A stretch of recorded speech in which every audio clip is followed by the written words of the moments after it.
Hello, and welcome back to another episode of Critical Reactions with your host, Bryan. We're going to wrap up today with a special selection, which is where one of you tell me exactly what I need to check out. Today's selection comes at us from Sean, and in one of my favorite kinds of selections, it is completely devoid of context. These are always fun to get into.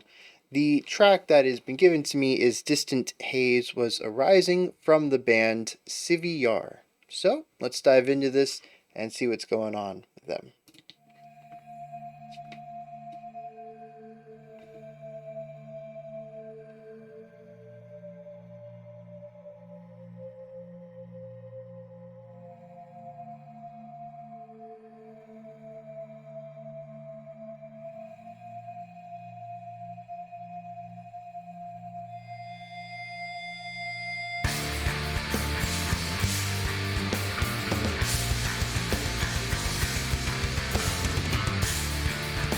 Yeah, we got a nice compound meter going on here.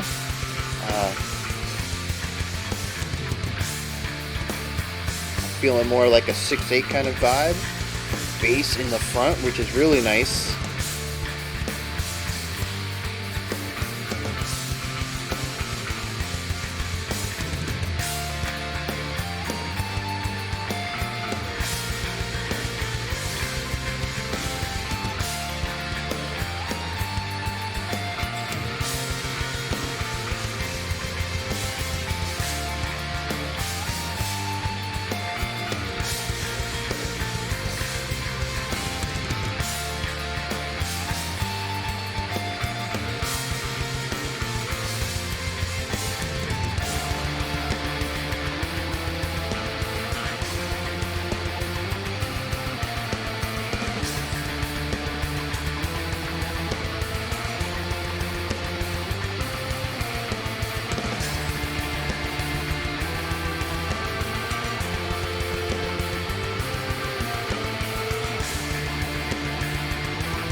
Well, up until the vocals came in, this was rather beautiful.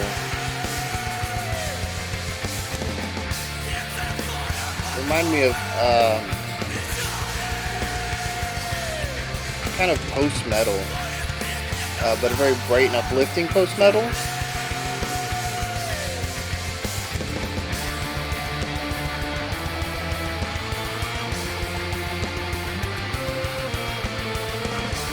Oh, and we got a violin to harmonize with our guitar. That's really nice.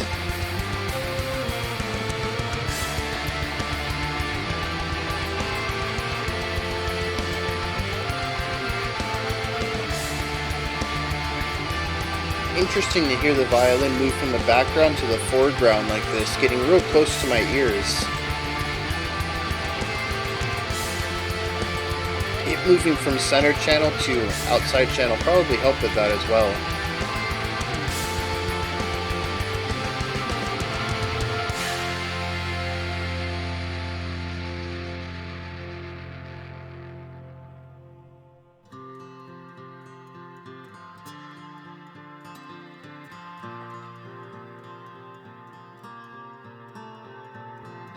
Actually, I wonder if this is 4/4.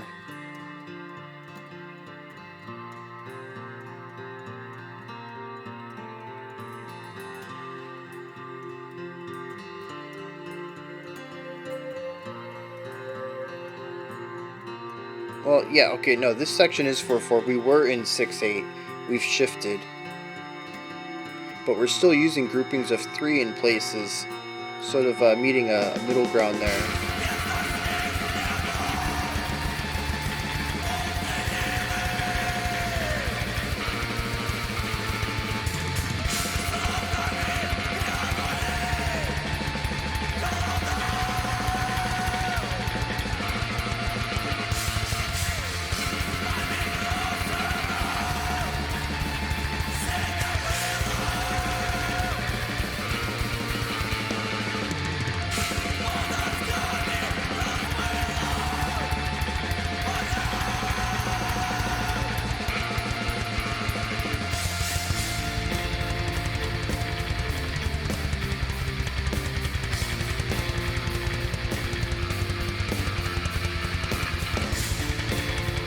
Really interesting production on that bass kick.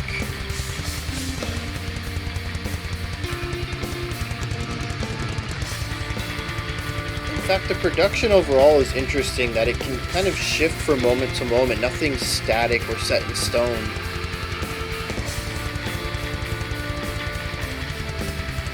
And see, there's a melancholy here.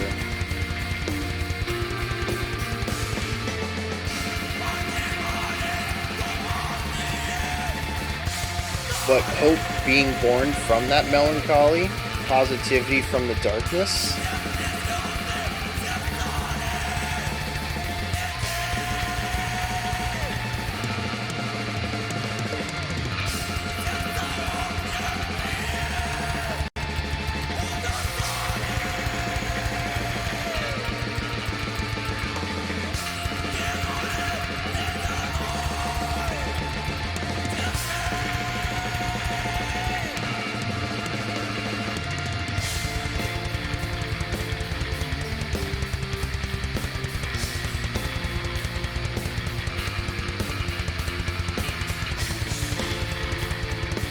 Really interesting layering of the two guitar lines. It kind of reminds me of Midwest emo.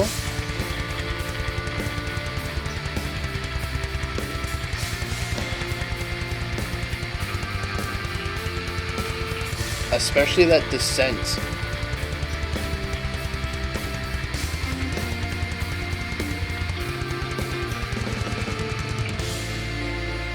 Yeah, the end of that 4-bar phrase and the descent from it, very emo. In fact, this whole section right here, thanks for bringing this out to the forefront while I talk about it.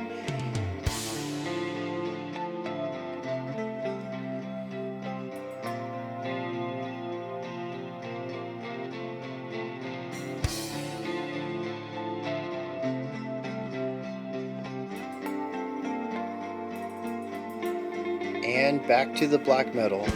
Oh. I thought I had a read on this.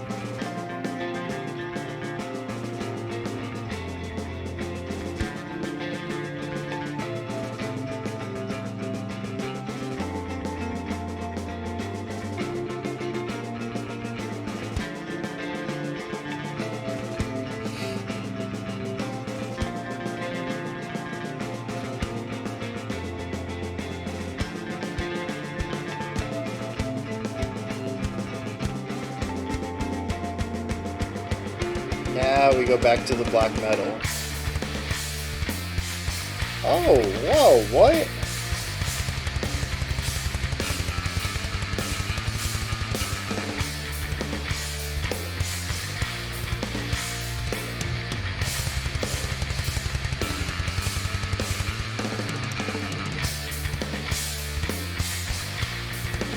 This is wild.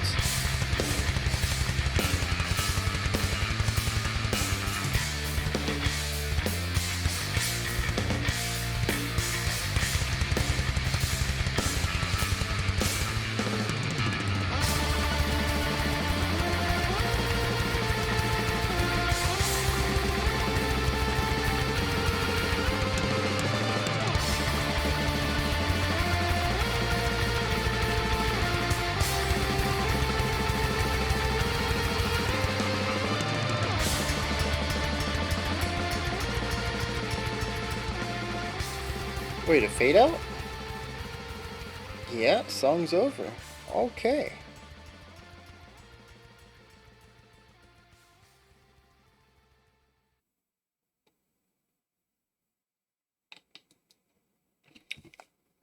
I can't say I was ready for those final 3 minutes, 2 minutes. I don't know. Time got weird there at the end. Um.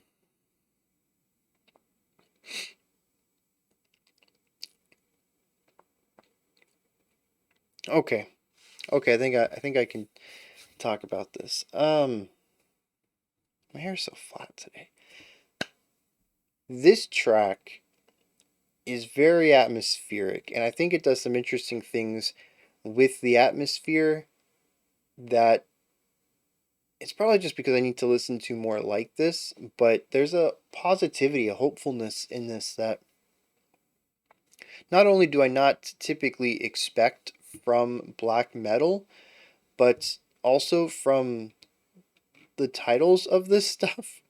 The track is called Distant Haze Was Arising, which could be positive, right? There is a haziness that was clouding our vision, which could be a metaphor for something, and it's rising. We have clarity now. It comes from an album called From the Dead Village's Darkness, though. And we have this very cold, um, what is this called? Album art? I don't know if you guys can get a really good picture on this though. But we have like a person outside of a cabin. They have the bent wood that you would put over your shoulders to support weight with buckets on either side. We have a tree off to the right. And it looks like an older timey type of farm is basically what I'm getting out of it. The person carrying the stuff looks like they're wearing a very large dress. And there's another wooden building in the background.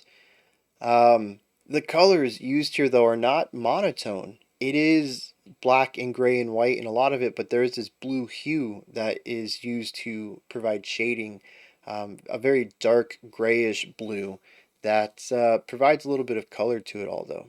But it has a very stark element to it, which reminds me of a lot of black metal music, just in general, that black and white, static, snowy kind of stuff. I was not expecting the brightness, the hope to come out of this. We have quite a few sections where the harmonic resonance is either neutral or melancholic. There aren't that many sections in here that I would call dark or eerie or any of those more negative descriptors that I would use for a lot of black metal music.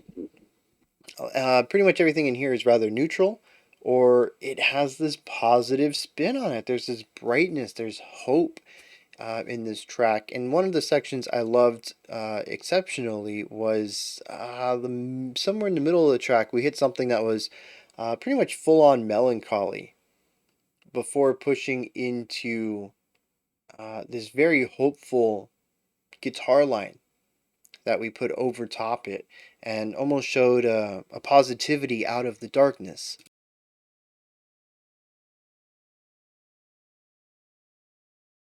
Sorry.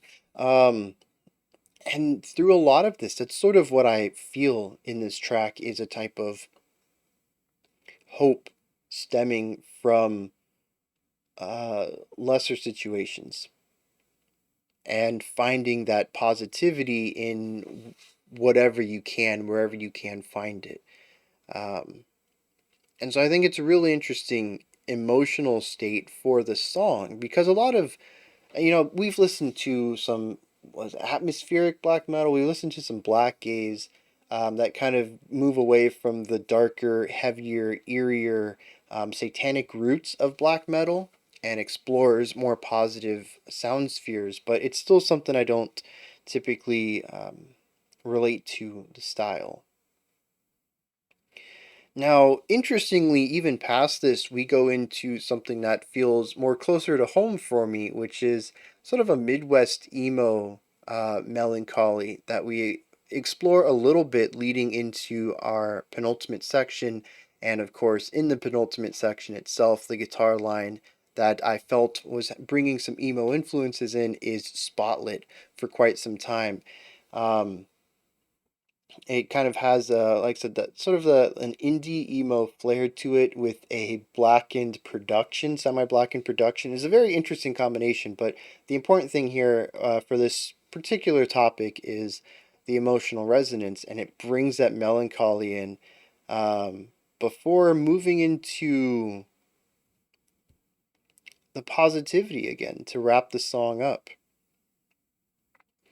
So, I don't know, it's just refreshing to listen to black metal and feel some of the weight of all of the attacks, but not feel crushed by it. to feel uplifted by this power. Still not my cup of tea, but one of the better black metal tracks we've listened to. If someone made me listen to black metal and I got a choice in it, I'd definitely pick something closer to this than the traditional black metal sound.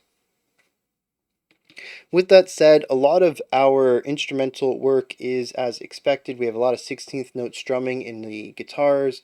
Um, we have quite a bit of sections where we have fast alternating drumming that showcases 16th note attacks, whether that is constant bass drum hits or alternating bass and snare.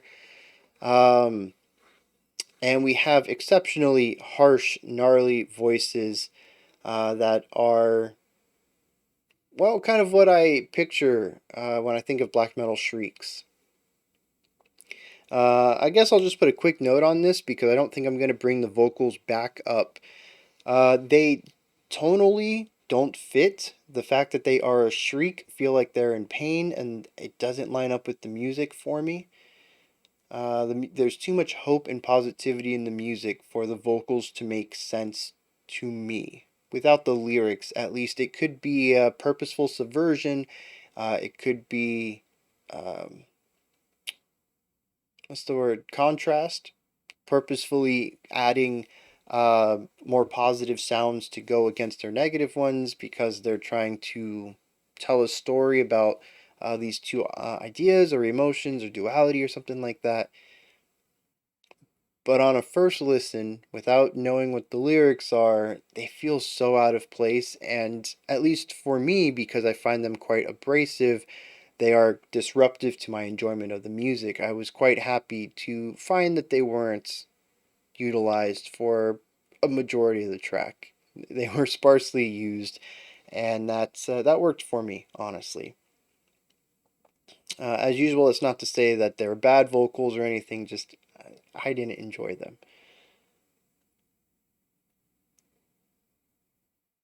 Now the bass was cool because we got a lot of it at the beginning. We had a very blackened sound to start the track off after we got out of our intro, and the bass was very clearly heard within this blackened sound. And to me, that's just a really good signifier that I'm going to work well with this band, even if they're in a style I don't typically enjoy. You show me you got some love for the bass and the production, and that the bass has some interesting lines, and I'm already clicking with you a little bit. And the bass does have some cool lines. It does do some pedal tone stuff every once in a while, but honestly, that's par for the course with black metal.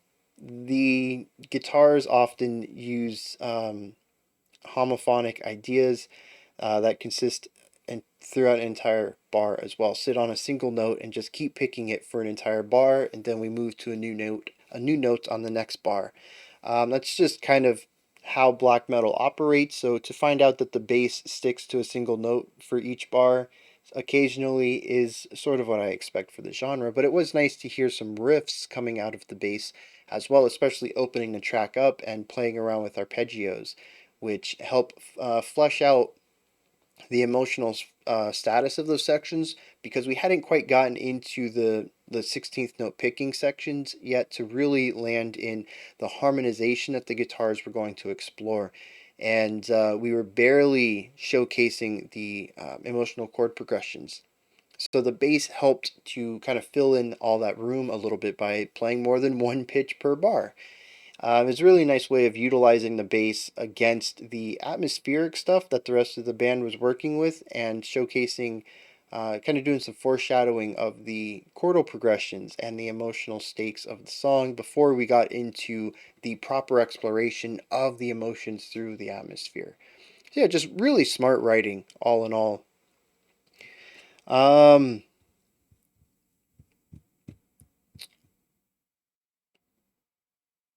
I mean, technically, we can talk about how the drum and guitar occasionally kind of backed down away from that black metal speed and played with less intensity, less frequency of notes. But I don't think I have anything of import to say about it other than, hey, they did this. Well, actually, there is a bit of import here. Is it just contrast? Black metal tends to be very one note for me. They play fast and fuzzy and crunchy, and that's black metal. Um, and occasionally we might hear a halftime feel, but it's still what they were doing, just a little slower. So I really enjoy the contrast here where we get to hear the rigid drumming patterns in the black metal sections and more syncopated rhythm styles in some of the other sections, how the guitars get to do both the single note 16th note attacks that we see in a lot of black metal, but they also have arpeggiations, they have melodies, they play chords even in a couple of places. There's a lot of variety in the types of riffs that the guitar gets to play. And that goes along with the bass as well. The vocals are the only ones that are kind of a bit one note, and honestly, I'm going to assume that there's a purpose for it. I just am not privy to that knowledge. I don't know why they would be shrieking against this beautifully melancholic music. Um, and then, of course, there's the elephant in the room that we haven't quite touched on yet, and that's the violin, which goes along with the idea of contrast. They could have used a third guitar, but having a completely new timbre, one that is clean throughout a lot of the track, I don't think we ever put a lot of distortion or fuzz or compression on it. It is everything's clearly heard. The product we'll get into the production in a second, actually, but it's a clear violin. It sounds really close to the original timbre of the instrument. So we get a bit of contrast through the timbre there while also giving us a third instrument to play around with for harmonization and lead elements. So yeah, it works really well throughout this, and I love that they chose to go that route rather than a third guitar, which I think a lot of black metal bands probably would have opted for if they weren't, if they don't. There's always an inclination for black metal to kind of go more towards Baroque and folk, and violins tend to come in there. But this went in a different direction. Um, Production wise, this is interesting, and it's blackened, but it's clear. I can hear all the instruments. I can hear the notes they're playing, but they all have a muddiness and a fuzziness to them. Of varying degrees. The guitars are fuzzier than the violin is. The drums are muddier than the bass is. It's not just a one size fits all, let's turn this into a wall of sound kind of concept. It's knowing how much destruction you can put on a sound while still retaining its sonic information and making it fit within the song and having it all come together in a cohesive element for an overall identity to the track. But the production is not solid, which is so strange. Right off the bat, I think we were a minute in maybe, and we had a violin and guitar duet. They were playing the same thing, harmonizing on it, center channel. When this was over, the guitar continued the line, but the violin was no longer harmonizing with it. It had a brand new line for counterpoint, but it was boosted up in the volume. And instead of center channel and a nice distance away, it was panned out to the sides and very close to my ears. And it overshadowed everything else that was going on. It was difficult to pay attention to anything other than it. And because the spotlight was so heavily put on it and it's so difficult to hear the guitar, I almost didn't catch the counterpoint that was going on. There's too much of a weight difference in the violin's favor for me to hear them as equals performing together, and it was more of one taking the spotlight while the other faded into the shadows. And again, some of this stuff could be thematically appropriate, but it was a very interesting choice to mess with the production so wildly there. And that wasn't the only case. Anytime that the bass drum was used less as an accent and more as a frequent rigid sound, frequent rigid pattern, I should say, such as when we got the 16th note bass kicks, it doubled in volume and it just punches through everything and it's difficult to ignore it again. But as soon as we move away from that into any other pattern for the bass kick, we don't have that. It returns back to its normal sound. I will say a benefit to it is it's a rather dry bass kick. It doesn't have a lot of reverb or extra oomph to it. It sounds like it is pretty close to a raw recording of it. So it does its best to try to get out of the way as much as it can after it's stolen your attention on the attack. But again, it's a really interesting choice to say the bass kick will be this level during these moments and this level during these other moments. I think those are the two that really stood out to me. Though I did notice the bass seemed to be diminished in some places, and I'm not sure if that was due to EQing it lower, bringing the volume down, or just the fact that there are so many layers and it was just being overshadowed by other elements. Again, I'm not sure what was going on there, but the bass did seem to disappear in some sections to my ear. So the production's just kind of all over the place, and I have questions about that. I don't know. Actually, I can find out right here. I do have the band pulled up. This is in the middle of their discography. This is their fourth album, so they have quite a bit of experience under their belt. Interestingly, this is their second highest rated album on Rate Your Music. And it's 2014, so it's not an exceptionally old album either. I'm curious who produced it. Yeah, I don't have a personnel list on this. I'm curious who produced it and why, if I could speak to them, why change the production, the volume levels, I think specifically in so many of these places,